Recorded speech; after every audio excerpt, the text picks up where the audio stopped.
Color TV. Color TV. Machiegni pacho. Ma e odwa.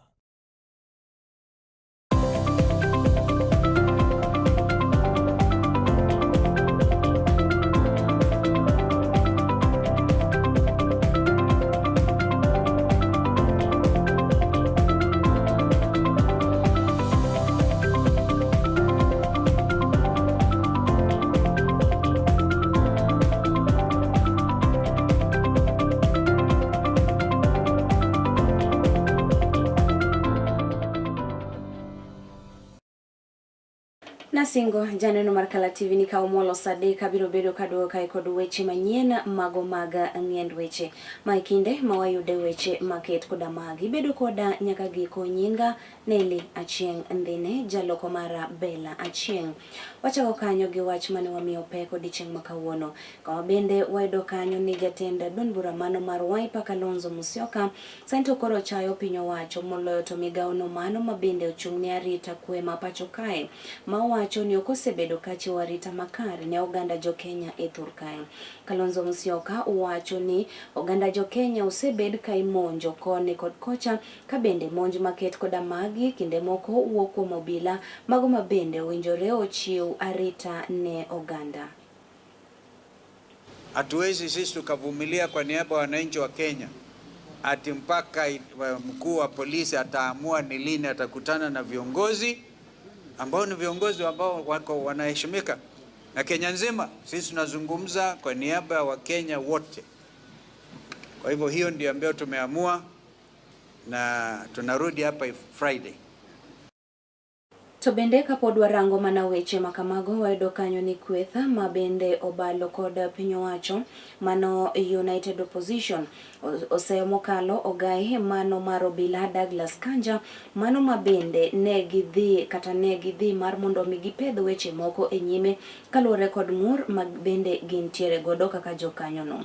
Jotelo go ne oting'o kanyo Kalonzo Musyoka, Eugene Wamalwa kaachiel kod Rigathi Gachagua. Bende ne gichayo piny owacho gilero ni osebedo ka oro obila mar mondo mi omonj gi kinde go magibago rombego mago mag siasa. To moloyo Rigathi Gachagua ne owacho kata ne oyango ni ne omonje ACK Witima e Othaya kama bende ne gisingo ni kalokruok mora mora okobio bedo to gibiro bedo ka gibago ng'anyo e thurka. We are following up is a matter of human rights abuse, violation of civil liberties by the Kenya police. And as you know, matters of human rights are really international matters. So we'd like this to be picked not just from the local point of view, but also from the international level. We were here on 30th of last month, and we were 7 party leaders representing other party leaders in the one-term movement, and we engaged the IG with the 2 DIGs and the entire leadership of our police on grave matters of violation of civil liberties, where the police are getting into an unholy alliance with goons. And what we have in place is a new phenomenon that's threatening our democracy and our national security, that instead of having a government that is accountable to the people, that respects human rights, we have a goonverment where goons and government officers work hand in hand.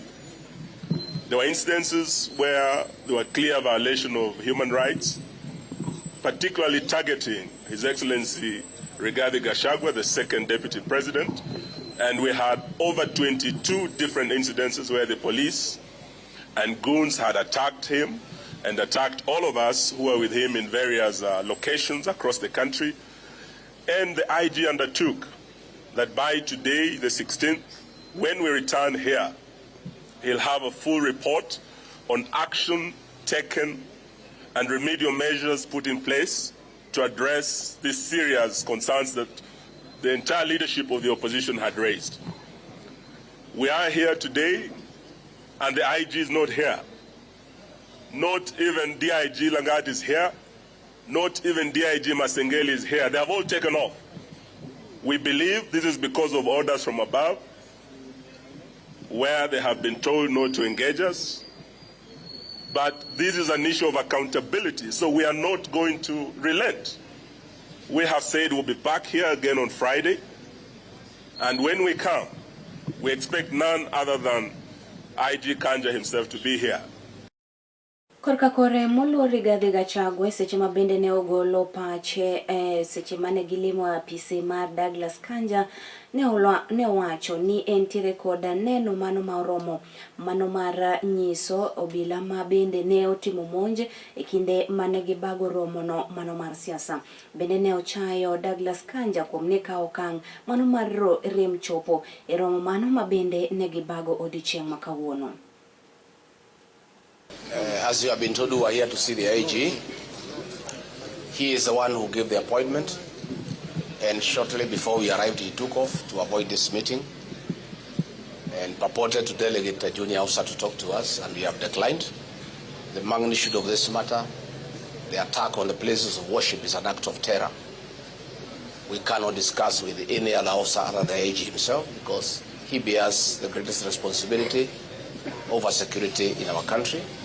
This meeting was scheduled by him. He did not even have the courtesy to tell us he will not be there, but he was instructed to take off shortly before we arrived. We have information from inside the police service that these investigations are complete. The 12 police officers who attacked us have been identified. They have been positively been located, that they are the ones who are in Wechemanyien. They have been located at the house of the local member of parliament where they took lunch after the attack. We also have information that the police actually want to prosecute these people, but William Ruto and Kipchumba Murkomen are insisting on a cover-up that these people should not face the law. This is very sad, and as my colleagues have said, we'll be back on Friday, and these people must face the law. And Kenyans would demand that they face the law. This is just the beginning now of pressure from the Kenyan people, because if we allow this impunity ahead of the general elections next year, there could be anarchy in this country. I think we must bring order, and the IG and the people under him must be held to account by the people of Kenya. And the police themselves are complaining about harassment and being ordered to do wrong things. They are really complaining that they find it very unprofessional to be accompanying goons to attack Kenyans.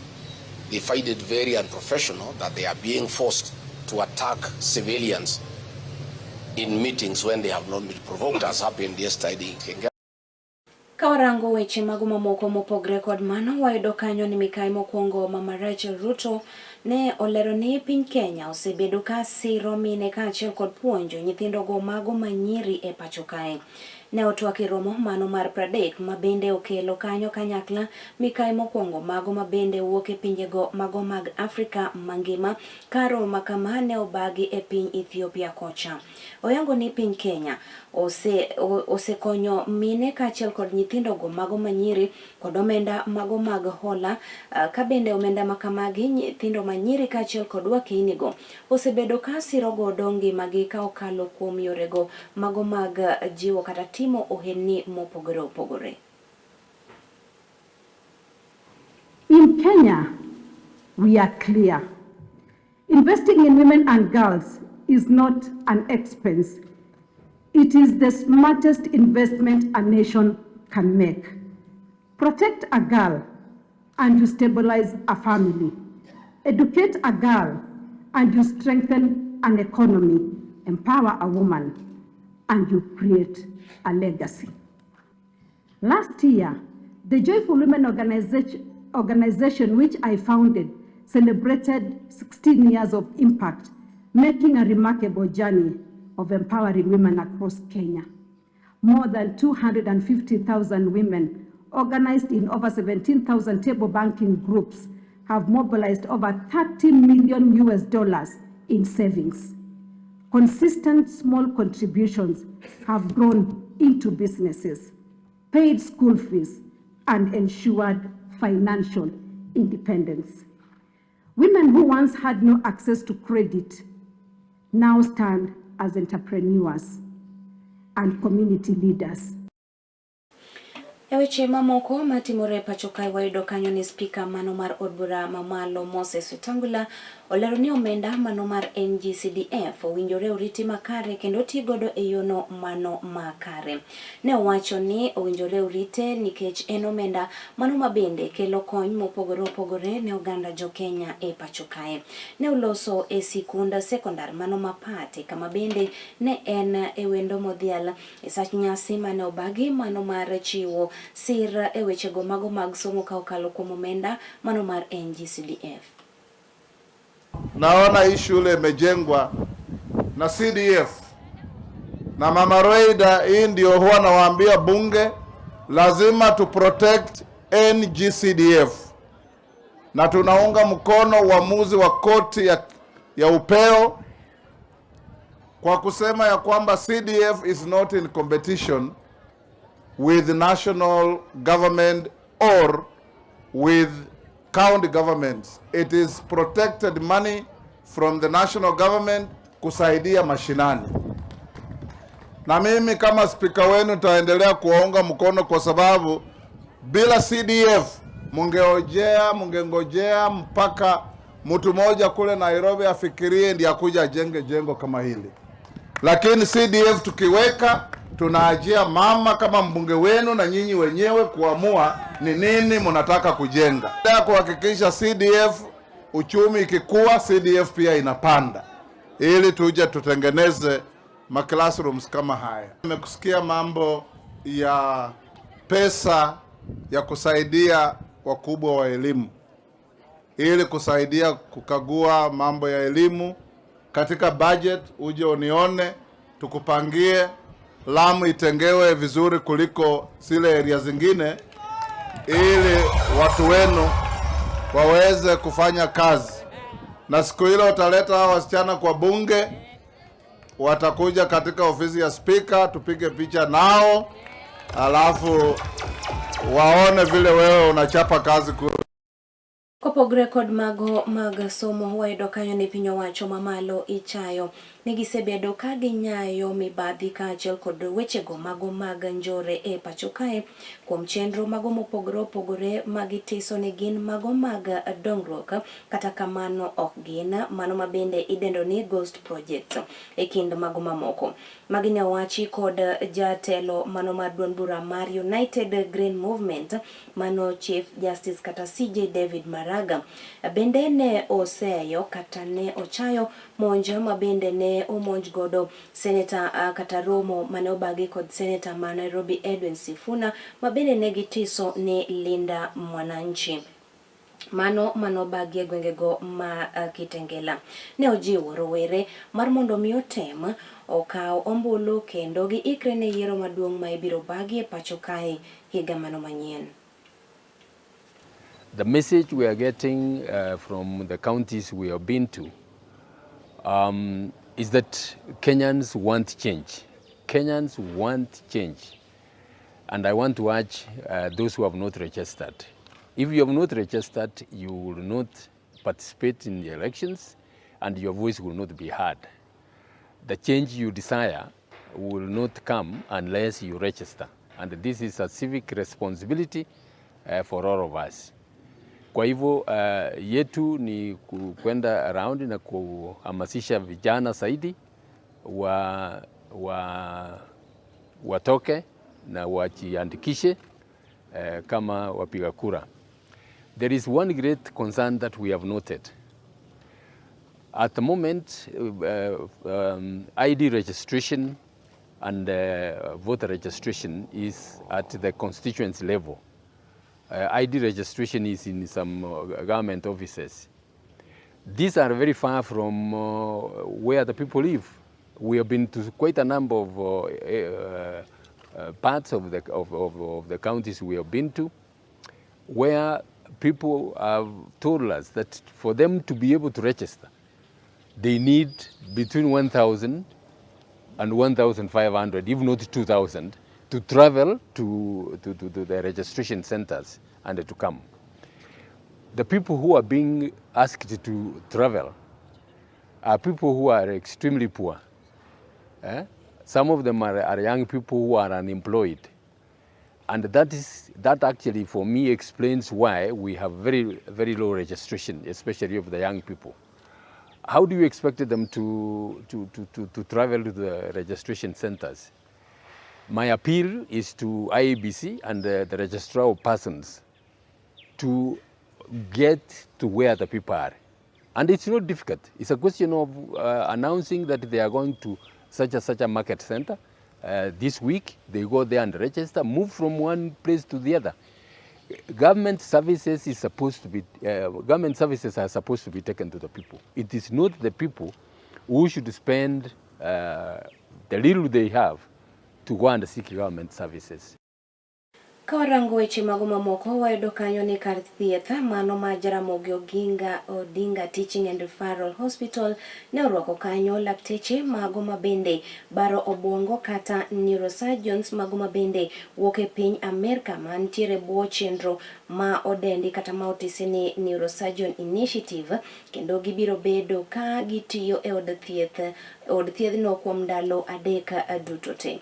Kane uloso e seche mago mabende ne oromo kata ne orwako laktechego, mano jata chenro maduong' e od thiethno Joshua Clinton Okise ne okwayo oganda mawuok e kaunti ma Kisumu kae mondo mi gitema gindikre e okumba manyien mar thieth mar SHA, kendo mar mondo mi gichwal jatuo moro amora ma gichich ni nyalo dwaro chenro maket kod mago.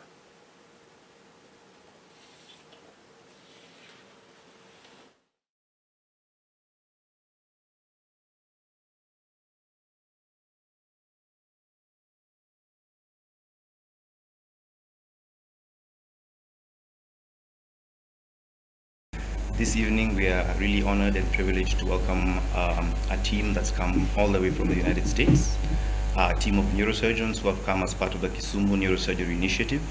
This is a program that's been going on for a few years at Jaramogi Odinga, aimed at providing neurosurgical service to our patients who are in need, and also providing an opportunity for our local teams in neurosurgery, in theatre, to learn and grow from the experience of our visiting teams. So it's my singular honor and pleasure to welcome the team led by Dr. Victor Awor, and we're looking forward to a fantastic camp, a time when we can share experiences with the visiting team and also provide critical neurosurgical service. This initiative was really started to advance neurosurgery in Kisumu because that is where we're all originally from. So we really wanted to advance neurosurgical services and increase access to neurosurgery, and not just neurosurgery, but quality neurosurgery.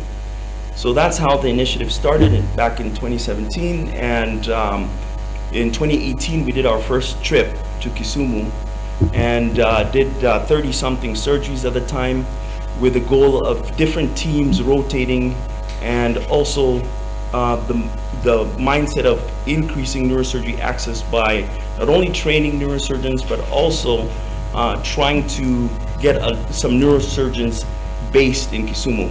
So I want to communicate to the public who are listening to us today that we have a team that has come all the way from different parts of the world to give hope and change life and transform lives within this particular region. Dakika inapar kod aboro mano tok saa adek janeno mar Kala TV agamo muya kata kamano kik idhi mabor bang' kinde machuok aduogo kae kod weche mamoko mathoth.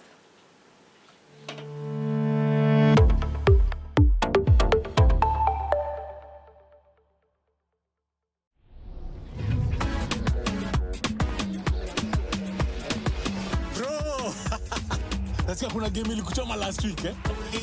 Kulia. Sai must be one jackpot locked and loaded. Alafu cheki niko na passport ya jackpot. Mimi nakwambia inaweza cross 50 mili in 8 weeks eh?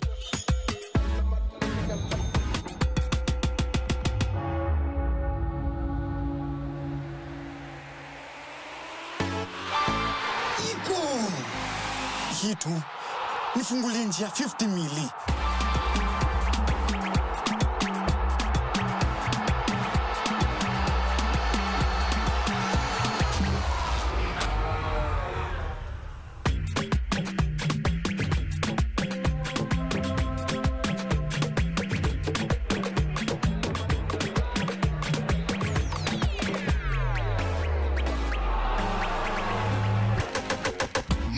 jackpot lazima ipate winner. Kila wiki mbili, assist ya Game Pass inaingia. Games zinashuka from 15 games hadi 12 games by week 8. Na msipobeba bado, tunaipeana kwa the next best performer. So, 50 mili ni lazima iende.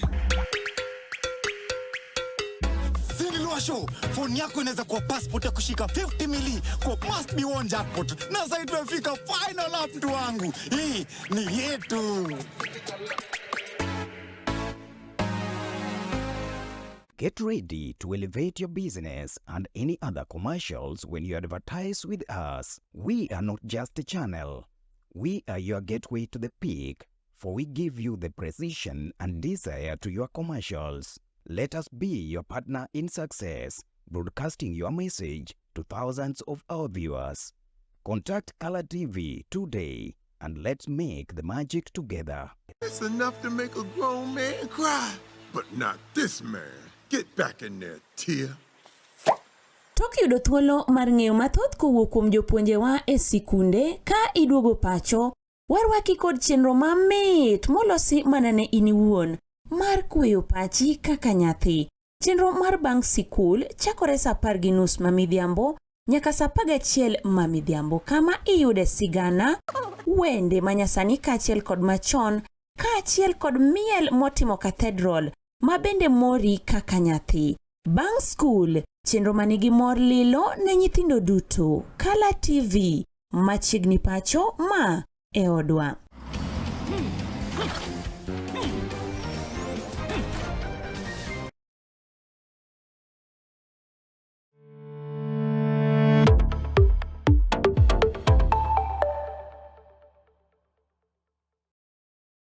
Machiegni pacho ma e odwa wadhi nyime yudo weche manyien mag ng'end weche.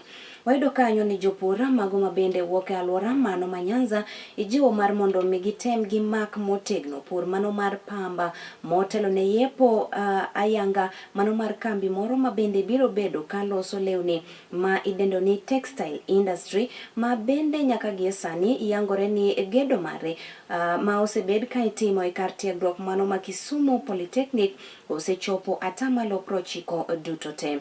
Wachni ne wachi kod jagoro mano mabende ongirore e migao no mano mar kuonde tiegruok mago mag lwedo TVETs Mikai Esther Morai kinde mabende ne ochopo mar mondo mi ochuoe wang'e chenro mar gedo mar kambi maketa koda mano e kaunti ma Kisumu kae. Bende ne omedo ni gedo mano mar kambi no dhi neno kata dhi chiwo kanyo thuolo mago mag tije ne rowere wakeini kaachiel kod jopur mago mabende wuok e gwenge mag Nyanza kaachiel kod alwora mare.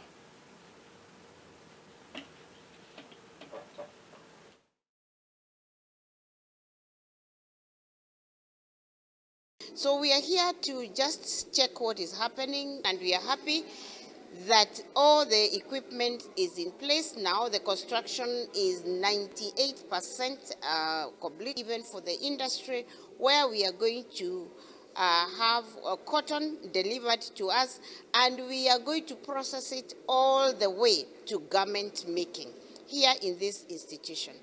And the good thing is that we have the machinery also already in place after the construction, so that we can now start inviting farmers into from this area into this institution, where they are going to provide us with the raw cotton. And like I have said, we are going to process it all the way from the cotton itself to the garment making. The farmers are going to sell their cotton to us, so watakuwa na pesa mfukoni, and the young people are going to be working in this factory, so that wako na pesa mfukoni. And most importantly, of course, for the Ministry of Education, the young people are going to be training in cotton processing, in ginning, all the way to garment making, like I've already said. Our hope is that by the end of April 2026, we should start the operation. Wayudo kanyo ne riwruok mano mar jopuonje pacho kae kupete bade mano makisi wacho ni gisemedo thuolo mago mag lemo mag telo ne wakeini ka bende mane obiro tok yiero mane otim e alap mano ma Iterio. Kane oloso kod jofwamb weche mano tok timo chenro makama, jagoro maduong' mano mar riwruogno General Moses Nturima ne olando ni sani to koro gimedo thuologo mago mag telo ne wakeini ka wuok e rang'iny kata ka wuok e kwan mar 10 nyaka kwan mar 14. Olero ni bende nyaka gi sani nitiere okenge mago mopogore opogore mag dongruok magiseketo kaka jokanyono, kendo nyaka sani gigeto ni jopuonje mago mabende oheo 1,000 biro bedo ka riwore kata ka bedo achiel kata jokanyono mano mar riwruogno. That we have created we have under 10 positions. Now we have increased them to 14. And some of the positions that have increased are that are geared to attract women. We have the assistant gender secretary, the second gender secretary, and the third. We have also created a position for disability. We have created a position for JSS. Those positions are contested among those people from those sectors. So at the end of the process, we expect to boost the presence of the women in the union leadership, people with a disability, and the junior secondary school teachers. Kawarango mago ma timore kaunti ma Kisumu kae wayudo kanyo ni joriemb tuk-tuk ma bende tiyo e chiro mano ma Kibuye. Ywak ni sani chal ka gima nitiere achuth moro mano mar lo masani to koro to osewuok oko mondo mi omagi kargi magi wacho ni ne omigi kod tend kaunti mano ma Kisumu. Kane otelnegi kod jalup jakoma mano mar kar tuk-tugno mano migosi Otieno Dongo, ne gilero ni ne gibedo kod buok bang' ka bende ne gichiewo eka ne giyudo ka kargi magisebedo ka giketo tipo mano mar yweyo ng'ato ne osechielo kendo osechako gedo moro ma ok ging'eyo ni en gedo mawuok kanye. Ne gikwayo tend kaunti mano ma Kisumu mar mondo mi owuog oko motegno mano mar rakruok kod achudhe maket kod mago ma osewuok oko e kaunti ma Kisumu kae. Otieno Odongo, an kaka tuk-tuk driver kendo kaka jakom mar route madhi Nyalenda kendo route madhi ya Kibuye ka to chopo nyaka Ahero. Wan kaka drivers over 80 drivers. Ne wabuok kawuono tarik 16 gokinyi ka wabire tijwa kaka pile. Wachopo ka to wayudo ka machine mar welding oseketi kendo idwa wang' containers e premises marwa ma wasebedo kwa protect all along. E sama wuoye kodi ni en kama osebedo grabbed ma structure mogere ni ok wang'e no gere nang'o, ok ogere under consultations magwa kaka drivers. An kaka office motelo ne route ariyogi onge ng'ama nosebiro ira monyisa ni gidwa gero shedi to gidwa gere nikech ang'o. Ok wadhi yie gima chalo kamano. Ng'ama nogero gini obi ogol gini oko. Not koko dwar to wane mwadhi gole to materials mage biro lal. Ma en premises marwa kaka jo tuk-tuk kendo kaka handlers ok wadhi accept. Wawacho ni enough is enough. One independent. If it is war, to wanyalo kelo war.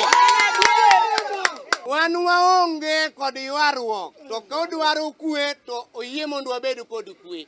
Koko dwaro kwe to omany war ma bende ok wadhi accept according to chik mar Kenya. Kaka jo tuk-tuk wawacho ni shedni kochakore kawuono ok wadwa nene ka wan ready mar gero shede kiwan. An Lilian Akeyo, an mama Janabi. Ne ratiro mar kedo ne ratich johala. Waluongo sirkal kawuono ni koko e chiro kwadwar. Johala ol gi koko ma pile ka pile. Gima timore kae ni ma land grabbing. To gi rab nyaka space mar johala. Nitiere nyaka jomokoso space ma ginyalo use chiro ka. To ni ma lobni teka kochalo ni adwaro ni media mondo meny. Mondu ne kaka ng'ata chielo makolobni motwenyo moduogo goka. Kendo dwa wange containers. Ni ene mok dictate kamora mora. Ni ene malobni tete en mare. Jo ala to koso kuonde manyalo pethi. Okwadwar koko. Structures moket kaigi. Elo jo ala duto. Jo ala dagi ni structure ni okidwar.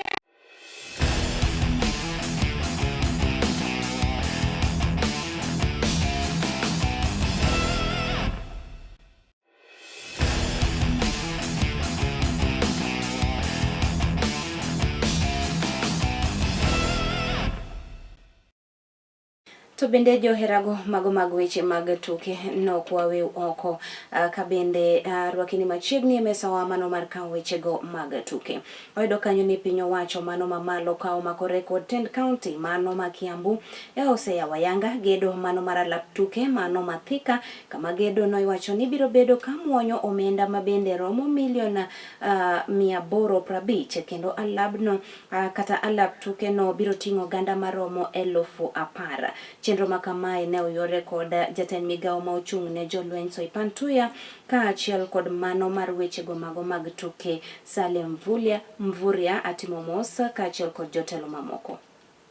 Waziri wa sports tuko hapa ili kuhakikisha vile viwango ya michezo imeweza kutimizwa katika ujenzi huo. Na Mheshimiwa Rais ametutuma hapa ili tuwaeleze wananchi ile pesa imejenga hizi stalls ni ya county government na ni pesa ya umma. Ile itajenga hapa ni pesa ya umma. Hakuna pesa ya umma itapotea. Hakuna ubomoaji utafanywa. Yale mambo yote ya kiutaalamu yamezingatia kwamba hakuna ubomoaji. Kwa hivyo wale ambao wameeneza propaganda na uvumi na fitina, hiyo maneno ya ubomoaji hakuna. Tutahakikisha biashara zinaendelea na kila kitu inaendelea kama kawaida. Huu ni mradi ambao tunafanya kwa ushirikiano. Viongozi wa Kiambu tunashikania mradi huu na national government. Na mumesikia kwamba stadium is a 10,000 capacity stadium. Ndio inatengezwa hapa Kiambu kwa gharama ya national government ya 850 million Kenya shillings. Hizo 6 infrastructure za sports ya kuweza kuona ya kwamba vijana wa Kenya wamepata nafasi ya kuleta pamoja waweze kuinua zile talent ambazo